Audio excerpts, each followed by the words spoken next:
Hello, beautiful people. My name is Davi. I'm joined by Abe. We're Redox Cinema, and welcome back to another Bear reaction.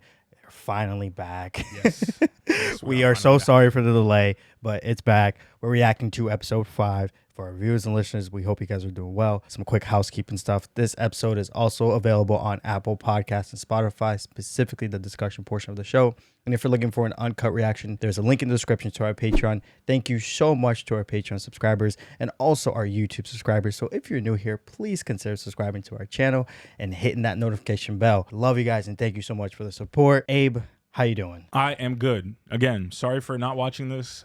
We like to, cover a bunch of different things. So many shows that we want to watch. So to the Bear loyal followers, apologies. We are back, and hopefully not too many more delays on this. So that me and Davi can get back going and get caught up. Yes, we will get. Yes, this is what we're doing today. We're catching up. Exactly. But Abe, can you read comments from our previous episode? This one we just got, as of when we're recording this. It comes from iSavant. Carmi's entire family, which includes Cicero, is just toxic AF. It's not their fault. They're not even necessarily bad people, but when people like that come across someone who's just nice, like Pete, they feel like they're being attacked. So Pete seems weird in comparison to everybody else and gets shit on due to it. But he's good for sugar and seems to genuinely love the family he's been reluctantly accepted into. That's a really good interpretation. Yeah, I like really that. Good. That makes sense. I think that when people are used to assholes and also just like on a more surface level, just like people busting your balls constantly, then like when people are just like outwardly nice, you're like, what the hell are you doing? Yeah. So I think taking it to a deeper level, there's probably some toxicity in there, but just on a surface level, like if you're used to constantly like busting each other's balls and like this guy's like, yo man, you're a really cool guy, I'd be like, get the hell away from me, bro. What the hell are you? It's gonna throw you off. Yeah, exactly. It's gonna throw me off. So thanks for that comment. And the next one comes from Dangerous TM. Awesome pickup on the Tina motivation in this episode. So many people don't understand. She's been a part of this restaurant for seemingly decades, and this young chick is coming in and telling her what to do. F you is what she's thinking. Makes total sense. Yeah. 100%. La Cheeserie said, Sugar and Pete are married. Love your take on Tina. Spot on, guys. You are cooking on these reactions. Yeah, we have not been cooking, but we will get back cook on again. it. We will cook again. Pun intended. I am ready. I wonder the preparation the actress had to do. Yeah, probably some cooking classes. Just like, what was the... We need a new dinner menu. 100%. He's getting on the same page. Thinking maybe a play on tongue-in-cheek. Ox tongue? Ooh. Or braised beef, maybe short rib. I love short rib, bro. She always makes me hungry. Facts. I did not have dinner. We are going to eat. What's that? Uh-oh. Toilet? Oh, no, I know what this is. Oh! Scared me, bro. You don't think this is putting it at risk for losing a service? No, this is fine. Okay, so. Man, the editing is so good, bro. So good. And cinematography. Facts. The new components caught me. I know. Just hear me out. We got to get a new dinner menu. We can hire more cooks. We get more help around here. Where's Richie to complain? Spoon it out. Nice and easy. Take your time. See. You want to try this? You know it, Jeff.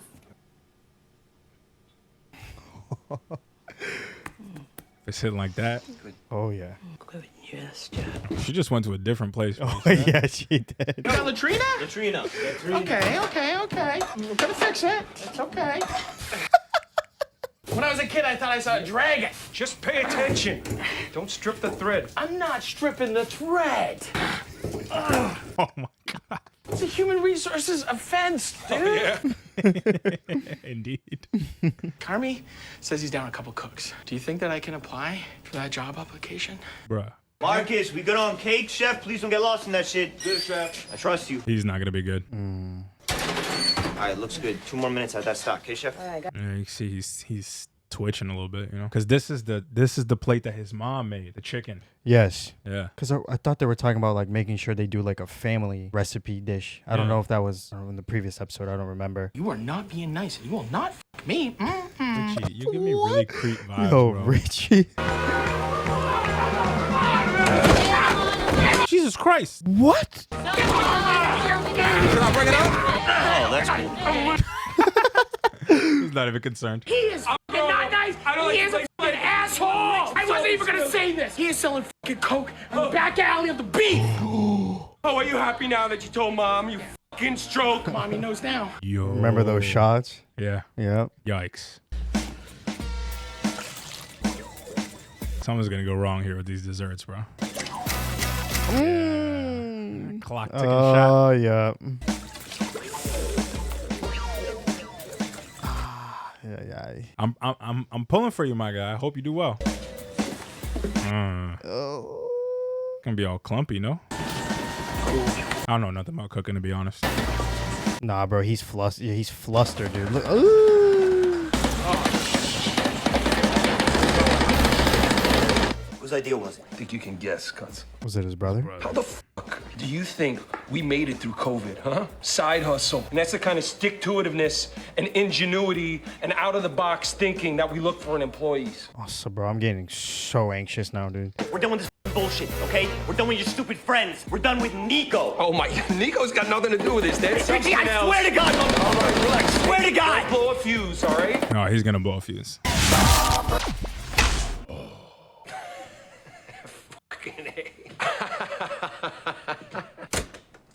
Kitchen. Out. Up front. Off. Walk in.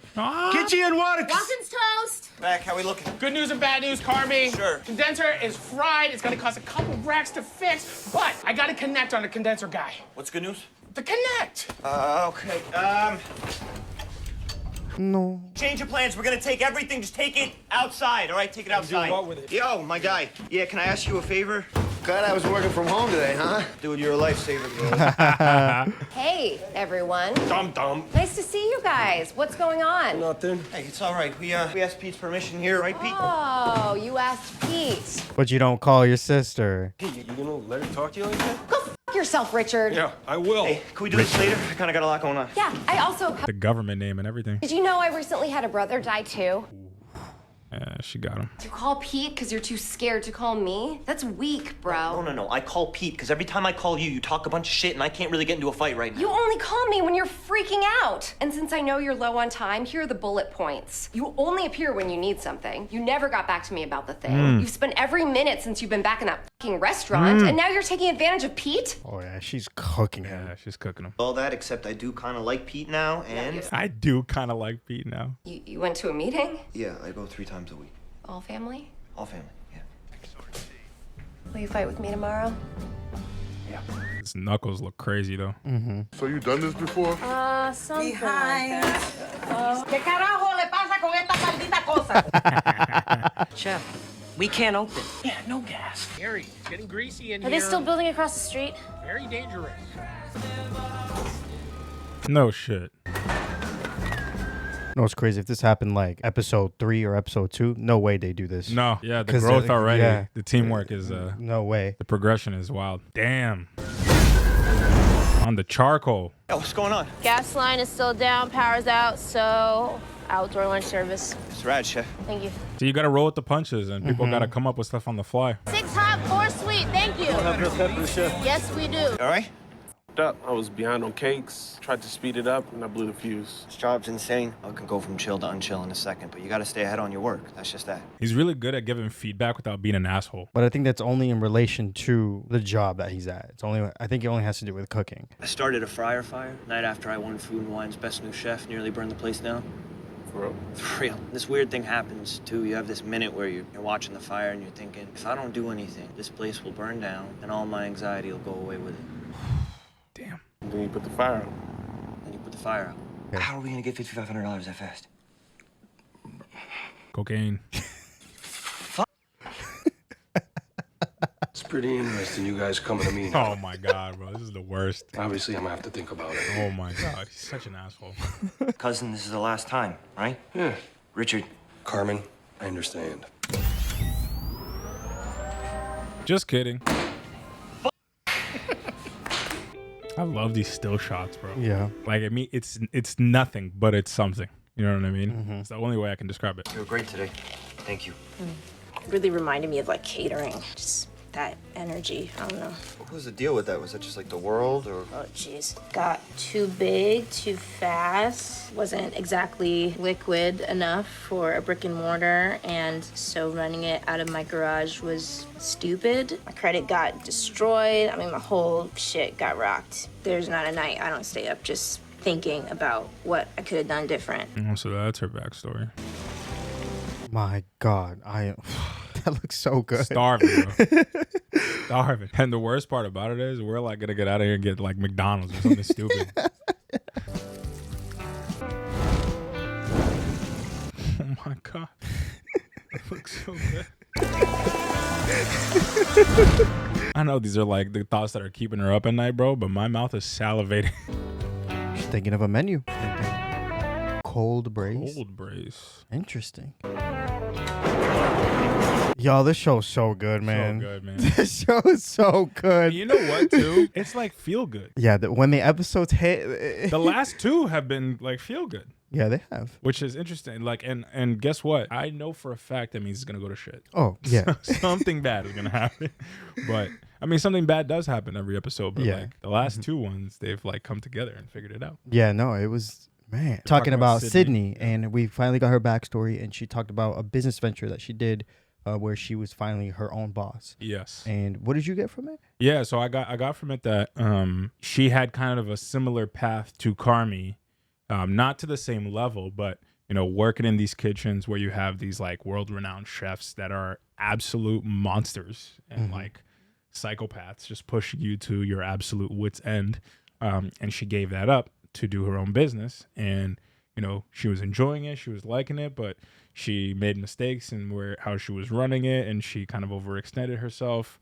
She didn't have liquid cash, so she started to you know, it seems like take out loans, ruin her credit, all that stuff. And then she was like, I think the one interesting thing that I got from that, she was like, and look where it got me. And like, and it cut to Carmi. And his reaction to it. And I think that was super pointed because it's like it got you here, and the second thing is like, well, is that a good thing or a bad thing? And I think it's to be determined, right? Still, like they're working through whether or not that's a good thing or a bad thing, or whether or not, you know, they're going to be successful in this restaurant. And I think Carmi, when it panned to him, at first I was like, oh man, that's kind of an insult to Carmi. But then I also was like, he's almost in the same boat of like, you know, all that's the psychopath chefs like pushing me to my wit's end and me doing things that I like, you know, I didn't have the love for anymore, like push me to get here. And I think they're both kind of like questioning at this moment where they're at.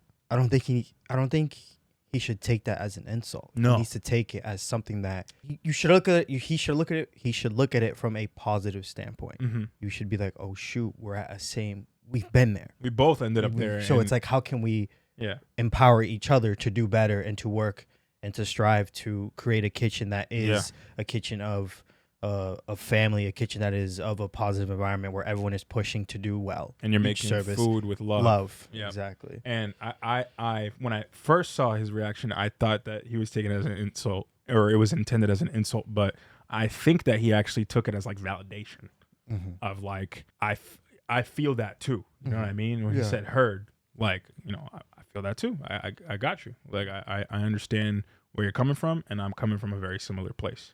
And that was cool. I like the parallels that they drew. I like how we got Sydney's backstory. Yeah. And then I really liked the consistency of the way they filmmake and the themes that we get just through the editing and the cinematography. Like, it was a very obvious callback to the first episode where they're kind of introducing Carmi, where they're showing all these family pictures and all this stuff. And it felt like that in the beginning when they were introing, and you see these pictures and you see these snapshots of like food that she was cooking, stuff like that. I love that because it's like a little flashback without giving you too much. And it's like kind of setting the tone. That's a great character development. That's just great establishment of what the character is at the moment and what they're feeling.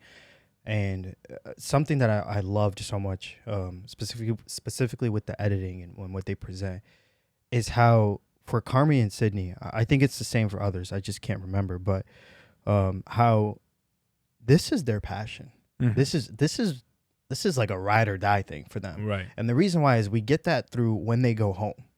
right? What happens when they lay their head on their bed? It's quick snapshots of food, right? Yeah. It's quick snapshots of like different dishes, of different preparations of other dishes, of other different types of food. And I think that goes to show that this is something they're always thinking about. They're going to sleep thinking about. They're waking up thinking about it. Yep. Like this is something they are striving to be great at. Yep. And that's incredible, man. That's just great. And also another layer to that is like they talk about their anxiety in the kitchen, but I almost feel like there's a layer of like added anxiety when they're not in the kitchen. And it's like, it's almost like this is they're breathing, you know what I mean? Especially on Carmi's side. Like you see what happens at night with him and like all the demons he's got going on. But like on a smaller scale in this episode, we see with Sydney, she's like waking up in the middle of the night, thinking about food, thinking about things she's cooking and writing down ideas. And it's a little bit of like, exactly what you're saying. Like this is what they live and breathe, but it's almost the anxiety of like, I need to be, great. You know, I need to be great and thinking about that. But, shit happens in the restaurant and, boom, boom, boom. They work it out really quick. And it's all good. In the last 2 episodes, that's how it's felt. Yeah, I pointed to while we were reacting to this episode how what was going down in the restaurant with losing power and nothing working. Yeah. If that had happened in a previous episode, like episode 3 or 2 or even 1, no way they'd be able to do what they did in this episode. Not at all. And I think that goes to show how, you know what, they're growing. They're working together. It's little steps, but the little steps you're seeing the change. Yep. And man, Marcus, what stood out to you with Marcus in this episode? Yeah, man, Marcus is super interesting, and he's a character that I really like because I see him as a early version of what Sydney and Carmi are in a very different environment, right? Like he's not in the environment that they were. And it's super interesting to see now that they're kind of nurturing his passions in trying to become this baker and the chef that makes desserts. Because I think the first thing that he got caught up with is like, he's so excited by all this now that he's like really trying to, do something different, fermentation and experiment with X, Y, and Z, things that he doesn't even know, which is great. But at the end of the day, like you have a responsibility as a chef, and he failed that responsibility. And had that happened in the environment that Sydney and Carmi were in when they were coming up as chefs, he would have got a very different reaction. And it could have been to the point where maybe he was even discouraged to continue doing what he's doing. But Carmi going through that shit allows him to be more empathetic to someone who's also growing and learning and, excited about what they're doing, but, falling short in a couple of areas, and give pointed feedback without being an absolute dick about it. And, without completely shaming the dude and making him not want to do what he's doing anymore. Because you saw after that happened, like he was kind of out of the episode and he was like depressed. And the only thing that picked him up was that conversation. Conversation with Carmi where he validated him and was like, no, I've been exactly where you were before. Yeah. And I think from that moment, Marcus was like, okay. Yep. Boom. And he went right back to cooking. After when the power came back, he wasn't discouraged. He went right back to where he was and he started cooking again. Yep. And I mean, that's great development. Yes. And I think we got one of the most important lines of the show. Yes. When Carmi was talking about the grease fire that he had at one point when he was cooking just after he'd been named like one of America's best new chefs or whatever. And he was talking about there's one point where you close your eyes or whatever and you see the grease fire and you're like, if I just don't put it out, all my anxieties will go with it. And then Marcus is like, and then you put out the fire. And he's like, yeah, you put out the fire. And to me, it called out a couple things. A, this is a stressful ass job, bro. If you are not cool with anxiety, get out. Yeah. Pun intended. If you cannot handle the heat, get the hell out of the kitchen. Because all of these things, like all of the coordination that goes into it, all of the excitement that goes into building food and the desire to be great can be amazing. But also there's like the deadlines, the satisfaction of the customers, like all this stuff, and just in general being safe and preparing things the right way. All of that, is so much to balance. And, if you can balance that and be okay with the anxieties, that truly means that you love what you do. And I think when Marcus kind of finished his sentence and said, when you put out the fire, I saw from Marcus, like, I have these anxieties, but I'm still willing to put out the fire. And I'm still willing to do this because this is what I love. And I think that was a really cool moment between them. And that line was dope. That line was dope. And you can take it from a real world, I mean, from the environment that you're also in as well. You know, what you like, what your passions are. And it's like, are you willing to take that sacrifice that some days, and also you're coming up, it's going to be shit. It's going to be You're going to go through a lot of fires. You're going to go through a lot of trials. But if it's something you really love, you'll stick with it. If it's something that you're so passionate about, stick with it, because I think at the end you'll put out the fire. Yeah. I think that's what I saw as well. You'll put out the fire and you keep doing it. And you just keep going. Yep. You just got to keep going. Yeah. I think that's what Marcus got from that. Yep. Richie. Man. Oh, Richie. Man, he's a fascinating character, man. I really like Richie. He's so funny. I hate Richie in the best, like, in the way that they wrote the character so that I would hate him. Yeah. And I do hate him. I think that's right. When I say I love him in the way that he has been written. Yes. Because he's specifically written for us to hate him. Yes. And they be really annoyed by it. Like, you do empathize with him. Not to say he's a horrible character. Like, he has no redeeming qualities, but like you clearly see he's like stepping in the way of everything. Yeah. And man, so we find out, Carmi finds out about the coke. Yeah. And right at the end, Carmi gives him the okay of like, yo, go deal, because we need money. But then the power comes back on. What did you take? Would you take that as? I took that as like, it's almost like a sign of like, no, you don't need to do this anymore. And like, you know, and Carmi made it very explicitly clear, like, this is the last time you do this just because we're in a pinch. And the second that all comes back on, it's almost like the world validating, actually, you don't need to do this at all. Almost validating Carmi's message. And I think now it's like this crossroads, right? Where what is Richie going to do next? Is he going to take this kind of like sign from the universe that like he actually doesn't need to do this and go that route? Or is he going to keep doing it for whatever reasons? I got the reason that he talked about like keeping the place open through COVID. Yeah. You know, people do what they got to do. You know, I'm sure that's not that this is not just TV. People do stuff like that to keep their businesses open, their livelihood. So from that perspective, you can see why. However, once those things have passed, you have to try to understand the motivation of why. And like, you know, we don't see the books and the accounting and everything like that. Like, is that money actually going towards the restaurant? That's the question. And I don't really know the answer, and I don't know if that's going to get revealed to us at any point. But yeah, that's where I'm at with Richie. But like, the bigger problem that I have with Richie, or just like in general, that keeps annoying me, is like he keeps getting in the way of progress. And that is I think an example of it. But like, even with everything else that was happening, like, bro, you have the one guy who's there fixing the toilet and the one guy who can help like fix your electrical problems, and you're like beating the hell out of him. Yeah. And just like putting him down or whatever.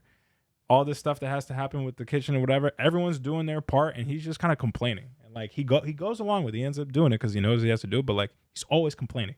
And he is the one person that I feel like is still kind of dragging the group down in terms of like attitude shift and like working together and everything like that. And to be honest, I was waiting for the moment where, you know, the stuff that they were making, the new stuff, he was going to complain about it, but I don't think they even got to that opportunity. But I'm curious now, as like this new menu and everything evolves, I feel like that's going to be a theme that comes back up. How does he react to it? Yes. What is his take on it? Yeah, exactly. Yeah, that is true.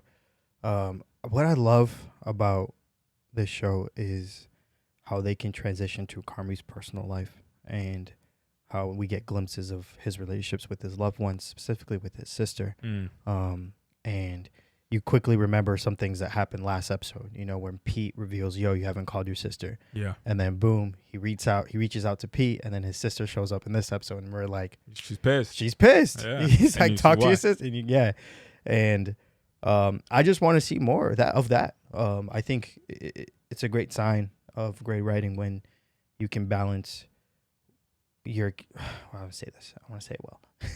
But it's a great sign of writing and also character development when you can just balance all of your characters' personalities and what they're going through and mesh it all together. I just think it's really good, man. Yeah. And the conversation that he had with his sister, it wasn't resolved. No. It was kind of like she put a bookmark on it, and it was like put a pin in it. She was like, you know what? I'm happy you're going to the meetings. Yep. But I'm still gonna cuss you out tomorrow. Yeah. And I feel like that's how their family operates. Yeah. It's like when they see a little bit of progress, they're like, you know what? At least you're doing something. All Yeah. right, we'll figure this out tomorrow. Yeah. I think that's what I got from it. I think I also like. I think we don't fully know yet Carmi's like deep rooted issues, right? Like we have glimpses of it. We understand that a lot of it has to do with his brother, his upbringing, his family life in general. And I think that him resolving a lot of that very much starts with his relationship with his sister, because I think that actually they're going through a lot of the same kind of grief and they're just dealing with it in completely different ways. And Sugar has someone to support her and Pete, and she's able to kind of talk about her feelings, and Carmi literally just works all his anxieties away, or works through all his anxieties and creates different anxieties to not think about the deeper stuff. And I think that's where, he has growth to make as a character. But it's interesting when these little moments pop up, because they feel like side pieces to side details or side plot lines to the actual episode. But in general, I think it's like the overarching or the center of like the character. It reveals a lot about the character. Yes. Yeah. And that's what I'm super interested in, because they do these little sprinkles of it. And I feel like at one point it's going to culminate in like a bigger episode dedicated to some of that, or episodes more dedicated to, what's going on with Carmi. And we've seen some of that stuff. We've seen him waking up at night and being super anxious and all that stuff, and calling his sister when he's freaking out, going to the meetings, like all that stuff. Like we've seen some of that. Not to say we haven't, but I think that there will be a time where we dedicate a lot more energy into that for Carmi, for his development. And I'm excited to see that. Yeah. Because that's those are real things, man. Mm-hmm. And they're tough to deal with. Yep. But y'all, thank you so much for watching and listening to this episode. We will be back for more episodes. We promise, y'all. We love you guys. Thank you for the support. Please like this video and comment your thoughts on this episode. And please subscribe if you're new here.